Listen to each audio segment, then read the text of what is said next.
पक्के दोस्त रहते थे। एक था गीदड़ और दूसरा था ऊंट। गीदड़ काफी चालाक था और ऊंट सीधा सा। ये दोनों दोस्त घंटों नदी के पास बैठकर अपना सुख दुख बांटते थे। दिन गुजरते गए और उनकी दोस्ती गहरी होती गई। एक दिन किसी ने गीदड़ को बताया कि पास के खेत में पके हुए तरबूज हैं।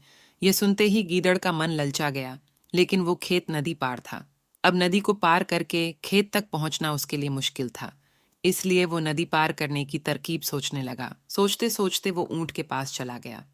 ऊंट ने दिन के समय गीदड़ को देखकर पूछा, मित्र, तुम यहाँ कैसे? हम तो शाम को नदी किनारे मिलने वाले थे।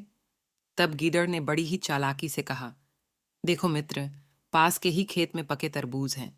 मैंने सुना है तरबूज बहुत मीठे हैं। तुम उन्हें खाकर खुश हो जाओगे, इसलिए तुम्हें बताने चला आया था। वो बोला, वाह, मैं अभी उस गांव में जाता हूँ। मैंने बहुत समय से तरबूज नहीं खाए हैं। ऊंट जल्दी जल्दी नदी पार करके खेत जाने की तैयारी करने लगा। तभी गीदड़ ने कहा, दोस्त, तरबूज मुझे भी अच्छे लगते हैं, लेकिन मुझे तैरना नहीं आता है। तुम तरबूज खा लोगे तो मुझे लगेगा कि मैंने भी खा लिए। तभी ऊंट बोला, तुम चिंता मत करो, मैं तुम्हें अपनी पीठ पर बैठाकर नदी पार करवाऊंगा, फिर साथ में मिलकर तरबूज खाएंगे। ऊंट ने जैसा कहा था वैसा ही किया। खेत में पहुंचकर गीदड़ ने मन भर कर तरबूज खाए और खुश हो गया। खुशी के मारे वो जोर जोर से आवाजें निकालने लगा। तभी ऊंट ने कहा, तुम शोर मत मचाओ, लेकिन वो माना नहीं।